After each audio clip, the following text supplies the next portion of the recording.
नमस्कार, आप देख रहे हैं खबर उत्तराखंड और मैं हूं आपके साथ अविन्या राउत। रुक करते हैं खबरों का, लेकिन उससे पहले रुक करेंगे इस वक्त के हेडलाइंस का। सीएम धामी का एक्स पर पोस्ट, गृह मंत्री अमित शाह से भेंट करने की दी जानकारी। सीएम धामी ने कहा 38वें राष्ट्रीय खेलों के समापन समारोह का आमंत्रण दिया। 38वें नेशनल गेम्स में हरियाणा की रामिता को 10 मीटर महिला एयर शूटिंग में पहला स्थान। वुशु में उत्तराखंड की ज्योति को कांस्य पदक। हरिद्वार में मौनी अमावस्या पर लोगों ने लगाई आस्था की डुबकी। अभी तक 6.5 लाख श्रद्धालुओं ने गंगा में लगाई आस्था की डुबकी। मई में शुरू हो सकती है कैलाश मानसरोवर यात्रा। दिल्ली में हुई बैठक में मिले संकेत, तैयारी शुरू। प्रदेश सरकार और पर्यटन विभाग तैयार। राजकीय मेडिकल कॉलेज के अस्पतालों में जांच पर्चे की नई दरें लागू। ओपीडी का 20 और आईपीडी का 50 रुपए में बनेगा पर्चा। फिर बदलने लगा मौसम, आज पहाड़ों में बर्फबारी के आसार। तापमान गिरने से बढ़ेगी ठंड। प्रदेश भर में मौसम रहेगा शुष्क। आप देख रहे हैं के न्यूज, खबरों का सारथी।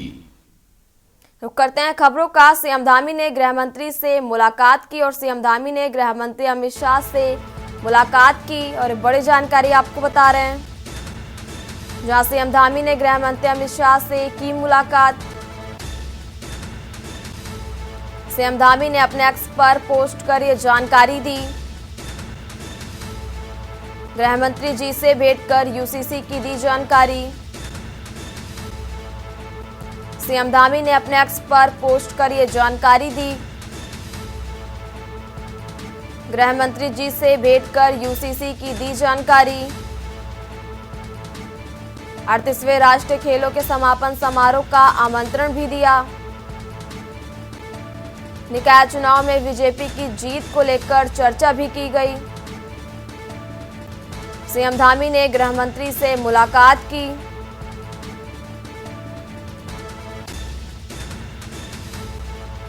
और सीएम धामी ने अपने एक्स पर पोस्ट कर यह जानकारी दी।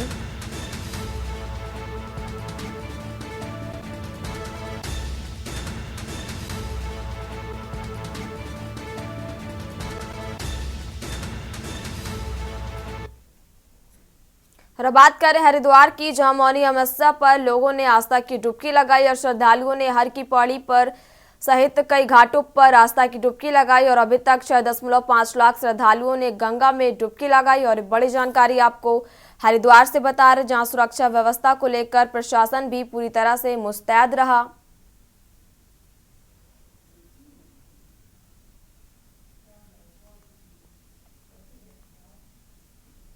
रुक करते हैं अगली खबर का। लंबे इंतजार के बाद उत्तराखंड में समान नागरिक संहिता यानी यूसीसी कानून लागू हो गया, लेकिन इसको लेकर विरोध चरम पर है। विपक्ष का मानना है कि यूसीसी अवैध संबंधों को संरक्षण देने वाला कानून है और ये कानून पूरी तरह से असंवैधानिक और अव्यावहारिक है।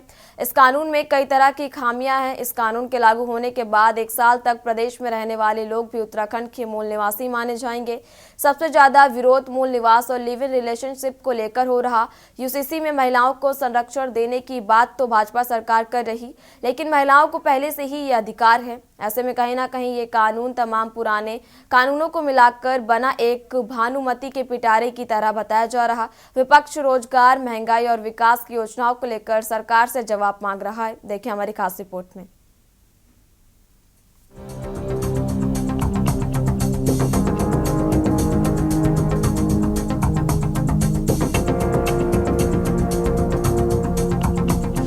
उत्तराखंड आजाद भारत के इतिहास में पहला राज्य बन गया है जिसने इस कानून को लागू किया। पीएम मोदी ने भी यूसीसी लागू करने पर सीएम धामी की पीठ थपथपाई और इसे खेलों की तरह सभी के लिए एक समान कानून बताया। समान नागरिक संहिता लागू होने के बाद सभी जाति, धर्म और संप्रदाय के लिए एक जैसे कानून होने का दावा है। इस कानून में विवाह, तलाक, उत्तराधिकार और विरासत के लिए एक समान न्याय स्थापित करने का दावा है। ये कानून किसी धर्म या समुदाय के खिलाफ नहीं है, बल्कि समाज में एक रूपता लाएगा। लिव इन में रहने वाले जोड़ों को यूसीसी में पंजीकरण कराना होगा। पैतृक संपत्ति में बेटा और बेटी दोनों को समान अधिकार इस कानून में मिलेंगे। लिव इन में रहने के बाद पैदा संतान को भी संपत्ति में समान अधिकार मिलेंगे। वहीं विपक्ष के अनुसार अगर ऐसा कानून लागू करना ही था तो केंद्र सरकार लोकसभा में इस कानून को पास करती। कहीं ना कहीं उत्तराखंड को एक प्रयोगशाला की तरह भाजपा यूज कर रही है।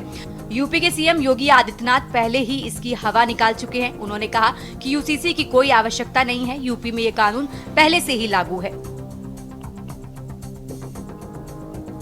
सरलीकरण भी है और लोगों के लिए एक आसान रास्ता भी है। इसमें पोर्टल भी लाया गया है और अभी इसकी शुरुआत हुई है। आगे चल के जो लोगों के लिए और सुविधाजनक हो और आसान हो, हम उसको निरंतरता से आगे बढ़ाते रहेंगे, आगे वो काम करते रहेंगे, जिससे लोगों को जो है हर काम करने में अपने घर से ही जो है उनके संपन्न हो पाए। यूसीसी को लेकर के प्रदेश सरकार खुली नहीं समा रही है। उस यूसीसी की हवा तो यूपी के माननीय मुख्यमंत्री योगी आदित्यनाथ जी ने निकाल दी। उन्होंने साफ तौर पर कह दिया कि यूपी में यूसीसी की कोई आवश्यकता ही नहीं है, पहले से ही कानून सशक्त है और अपना काम कर रहा है। तो उत्तराखंड में भारतीय जनता पार्टी जनहित के मुद्दों से ध्यान भटकाने के लिए, क्योंकि बेरोजगार लगातार रोजगार की मांग कर रहे हैं, धरने पे बैठे हुए हैं, उनका धरना सरकार नहीं तोड़वा पा रही है। बेटियां अपनी सुरक्षा को लेकर के आशंकित हैं और लगातार सुरक्षा की मांग कर रही हैं। पलायन को सरकार नहीं रोक पा रही है, उद्योग पहाड़ नहीं चढ़ा पा रही है, चौतरफा विफलताएं हैं और इसी से ध्यान भटकाने की सरकार यूसीसी की रट लगा रही है। समान नागरिक संहिता में विवाह का पंजीकरण अनिवार्य किया गया है। इसके लिए कट ऑफ डेट 27 मार्च 2010 रखी गई है, यानी इस दिन से हुए सभी विवाह पंजीकृत कराने होंगे। इसके लिए विवाह का पंजीकरण 6 माह के भीतर कराना होगा। शादी, वसीयत, उत्तराधिकारी, तलाक और डिग्री के लिए पंजीकरण शुल्क और विलंब शुल्क भी तय कर लिया गया है। उत्तराखंड में लागू हुए इस कानून के बाद बड़े बदलाव की संभावना जताई जा रही है। इस कानून के लागू होने से पहले ही सीएम धामी पुलिस और प्रशासन को सतर्क रहने के निर्देश दे चुके हैं। कानून लागू होते ही समुदाय विशेष के लोग इसका विरोध कर रहे हैं। इस कानून के लागू होने के बाद बहुविवाह और मनमाने रूप से तलाक पर अंकुश लगाने की उम्मीद जताई जा रही है। यूकेडी यूसीसी का पहले से ही विरोध कर रही है। वहीं भाजपा के अनुसार अभी ये कानून लागू हुआ है, आगे इसमें संशोधन की ख्वाहिश होगी, वो भी किए जाएंगे। उत्तराखंड राज्य प्रथम राज्य के रूप में आगे बढ़ा है और यूसीसी लागू करने वाला प्रथम राज्य बना है। उसके लिए पूरे प्रदेशवासियों, देशवासियों को शुभकामनाएं हैं। और अभी सभी जिस प्रकार से अल्पसंख्यक आयोग में भी काफी हमारे भाई लोग हैं, उनकी तरफ से भी प्रतिक्रियाएं आ रही हैं, तो सभी तरफ से जो भी प्रतिक्रियाएं रहेंगी उसके अकॉर्डिंग आगे देखा जाएगा कि क्या इसमें पॉसिबिलिटीज हैं। सरकार ने यूसीसी लागू किया है। हमारा ये कहना है कि यूसीसी का हम लोग भले ही स्वागत करते हैं, लेकिन सरकार जिस तरीके से लागू कर रही है उससे हम हैं। हमारी सरकार है, इसमें कुछ संशोधन है। सबसे पहले तो सरकार ने यूसीसी में नियम रखे के अंतर्गत कि जिस व्यक्ति को 1 साल भी हो यहाँ पर रहते हुए, उसको भी जो है यहाँ का नियम मान लिया जाए। इस पर समाज के लोग हैं, वो सारे लोग में एक डर है, एक वो लोग अपने लिए मान रहे हैं, क्योंकि यहाँ पे संसाधन बहुत सीमित हैं, नौकरियों के अवसर बहुत सीमित हैं, भूमि के संसाधन बहुत सीमित हैं। और इस तरीके से अगर सरकार यूसीसी में इस तरीके के प्राविधान करेगी तो इससे जो सीधा सीधा असर पड़ेगा वो पर्वतीय समाज के लोगों के रोजगार पे पड़ेगा। यूकेडी पहले से ही यूसीसी का विरोध करते आई है। पूर्व में हमारे स्वर्गीय त्रिवेंद्र पंवार जी 2 दिवसीय भूख हड़ताल पे भी बैठे थे और उसके पश्चात सरकार को वो मामला वापस लेना पड़ा। वर्तमान समय में भी हम निरंतर रूप से जनता को भी जागरूक कर रहे हैं, क्योंकि यूसीसी के जो प्रावधान है, खासकर हमारी हमेशा से मांग पार्टी की रही है मूल निवास और भू कानून सशक्त, लेकिन यहाँ पर स्थिति ये ऐसी कर रहे हैं कि 1 साल में कोई बाहरी व्यक्ति यहाँ पर रहता है तो उसे भी स्थायी निवास प्रमाण पत्र दे रहे हैं। और हमारा जो मूल निवासी वर्षों से जिसने इस पूरे पहाड़ को, इस पूरे उत्तराखंड को बचा के रखा है, इसकी अस्मिता को बचा के रखा है, तो उसे भी स्थायी निवास दे रहे हैं, तो जो नियम संगत बिल्कुल नहीं है। समान नागरिक संहिता कानून लागू होते ही उत्तराखंड के इतिहास में एक नया अध्याय जुड़ गया है। 2022 में विधानसभा चुनाव के दौरान मुख्यमंत्री पुष्कर सिंह धामी ने भाजपा के सत्तासीन होने के बाद समान नागरिक संहिता कानून लागू करने का वादा किया था। अब ये कानून लागू होने के बाद तमाम नियमों में बदलाव हो गया है। 27 जनवरी से प्रदेश में कानून लागू हो चुका है और यूसीसी पोर्टल का शुभारंभ सीएम धामी कर चुके हैं। देखना होगा कि इस कानून से क्या क्या बदलाव प्रदेश में देखने को मिलेंगे। भाजपा सरकार इसे अपनी बड़ी उपलब्धि के रूप में प्रचारित कर रही है, जबकि इसमें तमाम खामियां नजर आ रही हैं। वहीं विपक्षी पार्टियां इसके विरोध में सड़क पर उतरने लगी हैं। स्पेशल डेस्क के न्यूज इंडिया।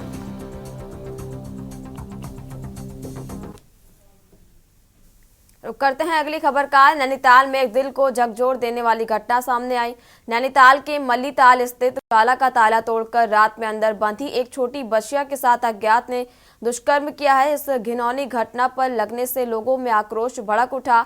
घटना की सूचना के बाद नैनीताल पुलिस व स्थानीय लोग मौके पर पहुंचे और घटनास्थल पर मौजूद लोग इस कृत्य के नशेड़ियों को जिम्मेदार ठहरा रहे हैं।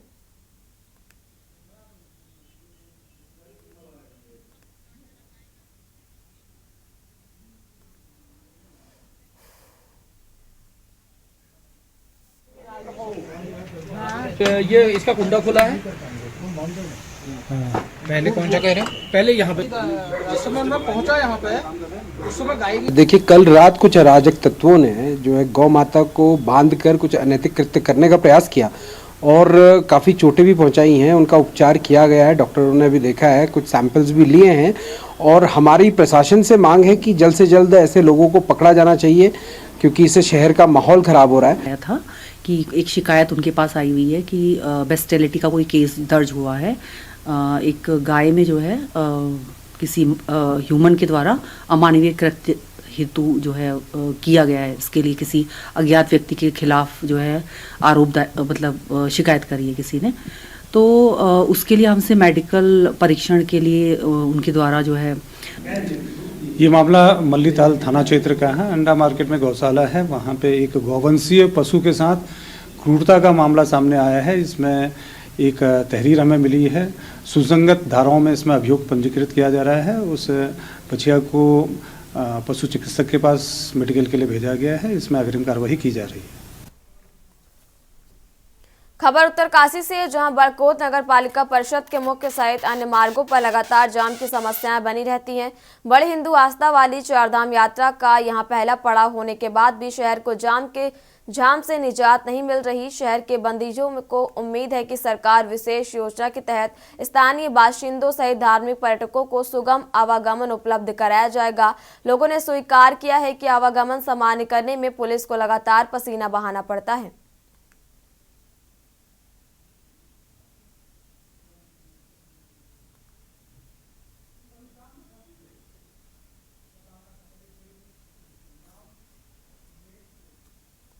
फिलहाल यहाँ रुकेंगे एक छोटे से ब्रेक के लिए। जल्द ब्रेक के बाद एक बार फिर रुक करते हैं खबरों का। टिहरी वन विभाग और हंस फाउंडेशन द्वारा वन अग्नि को रोकने के लिए एक कार्यशाला का आयोजन किया गया, जिसमें ग्रामीण क्षेत्र की महिलाओं ने बढ़ चढ़कर भाग लिया।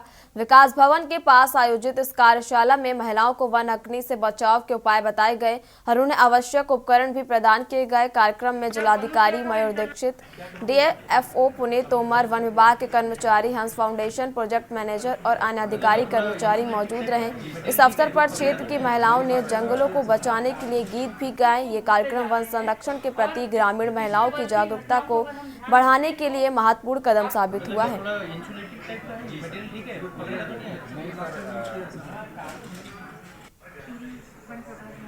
हंस फाउंडेशन के सौजन्य से कार्यशाला का आयोजन किया गया है, जिसमें कि विभिन्न ब्लॉक की जो महिलाएं हैं उनके द्वारा जो फॉरेस्ट फायर के अगेंस्ट को न लगे उसके लिए जो जन जागरूकता के कार्यक्रम किए जा रहे हैं। उनको प्रोटेक्टिव गियर जो सामान है जैसे हेलमेट है, टॉर्च है और पानी की बोतल, ट्रैक सूट आदि का वितरण हंस फाउंडेशन वन विभाग के द्वारा किया जा रहा है। साथ ही आग न लगे या जंगलों में अगर आग लगे तो क्या क्या करना चाहिए। समस्त उत्तराखंड में, संपूर्ण उत्तराखंड में जो है फायर काफ़ी लगी थी और ऐसा नहीं है, प्रयास पूरे किए जा रहे थे, पर इस बार उससे और अत्यधिक जो है सावधानी बरती जा रही है। तो फायर सीजन से पहले भी जो है हमने, क्योंकि फायर इतना विकराल रूप ले लेती है कि उसमें सिर्फ एक फायर जो कर्मी और जो फायर के हमारे वन के लोग हैं। और अब बात कर हरिद्वार की, और इसी बीच बड़ी जानकारी आपको हरिद्वार से बता रहे, जहां मौनी अमावस्या पर लोगों ने लगाई आस्था की डुबकी। श्रद्धालुओं ने हर की पैड़ी सहित कई घाटों पर डुबकी लगाई। अभी तक 6.5 लाख श्रद्धालुओं ने गंगा में लगाई डुबकी। सुरक्षा व्यवस्था को लेकर प्रशासन पूरी तरह से मुस्तैद रहा। मौनी अमावस्या पर लोगों ने आस्था की डुबकी लगाई। अरे बड़ी जानकारी आपको हरिद्वार से बता रहे हैं, जहां श्रद्धालुओं ने हर की पैड़ी सहित कई घाटों पर लगाई डुबकी। अभी तक 6.5 लाख श्रद्धालुओं ने गंगा में लगाई डुबकी। सुरक्षा व्यवस्था को लेकर प्रशासन पूरी तरह से मुस्तैद रहा। मौनी अमावस्या पर लोगों ने आस्था की डुबकी लगाई।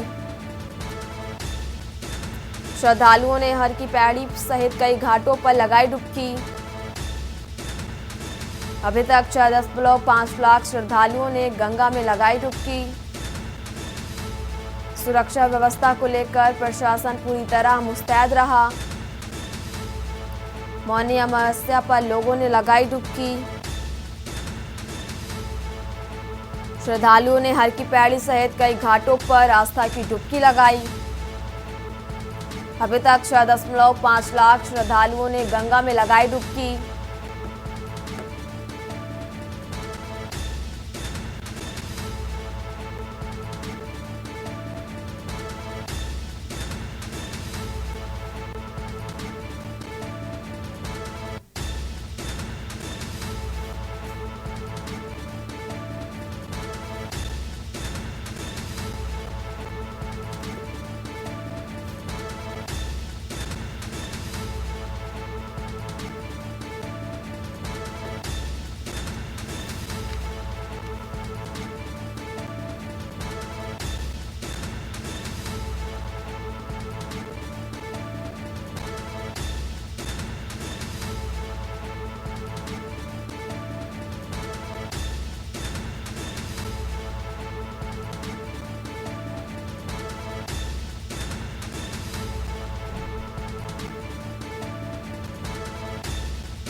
रामनगर उत्तराखंड विद्यालय शिक्षा परिषद की वर्ष 2025 में होने वाली हाई स्कूल और इंटरमीडिएट बोर्ड की परीक्षाओं की तैयारी को लेकर एक बैठक को बोर्ड सभागार में आयोजित किया गया और बोर्ड के सचिव विनोद प्रसाद सिमल्टी ने जानकारी देकर बताया कि प्रदेश के अंदर उत्तराखंड बोर्ड की परीक्षा 21 फरवरी से शुरू होकर 11 मार्च तक होगी। इस वर्ष हाई स्कूल एवं इंटरमीडिएट में 22,03,388 परीक्षार्थी परीक्षा में शामिल होंगे। वहीं परीक्षा की तैयारी को लेकर सभी जनपदों के मुख्य शिक्षा अधिकारी, मुख्य संकलन केंद्र व उप संकलन केंद्र के प्रभारी अधिकारी को बैठक में बुलाया गया। उन्होंने बताया कि प्रदेश के अंदर 1245 परीक्षा केंद्रों में ये परीक्षा संपन्न होगी।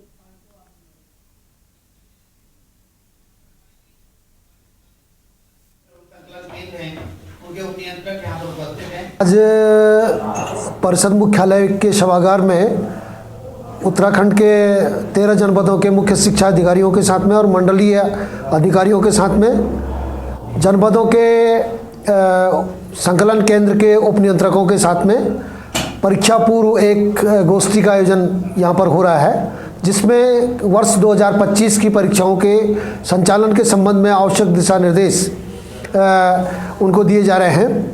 इस समय इस वर्ष हमारे हाई स्कूल और इंटरमीडिएट मिलाकर के 2,23,387 परीक्षार्थी पंजीकृत हैं। इसके लिए 1245 परीक्षा केंद्रों का निर्धारण किया गया है। इनमें 39 केंद्र हमारे जो हैं एकल केंद्र हैं और 165 केंद्र हमारे संवेदनशील हैं।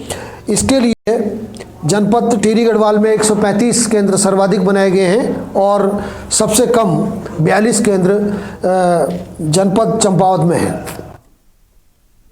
खबर देहरादून से, जहां उत्तराखंड की राजधानी देहरादून में मैक्स सुपर स्पेशलिटी अस्पताल में एक प्रेस वार्ता का आयोजन किया गया। ये प्रेस वार्ता जटिल किडनी ट्यूमर के सफलतापूर्वक की गई सर्जरी को लेकर किया गया। वहां डॉक्टर दीपक गर्ग ने बताया कि 51 वर्षीय मनोहर सिसोदिया की दाहिनी किडनी में ट्यूमर की शिकायत लेकर आए थे, जिसका रोबोटिक असिस्टेंट पॉलिटिक नेक्रोफॉक्सी RANP तकनीकी का उपकरण के साथ ये सर्जरी की गई, जो एक न्यूनतम इनवेसिव प्रक्रिया है।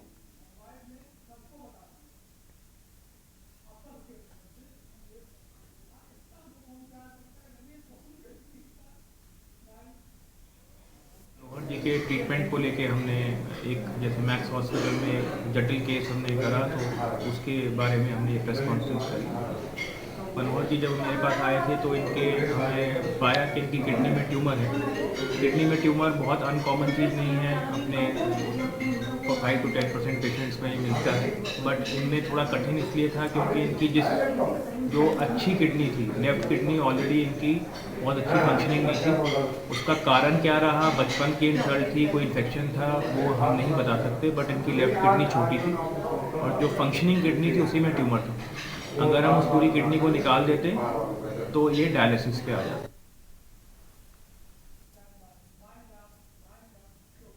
उत्तराखंड की खबरों में फिलहाल इतना ही। आप देखते रहिए के न्यूज़ इंडिया। नमस्कार। आप देख रहे हैं के न्यूज़, खबरों का सारथी।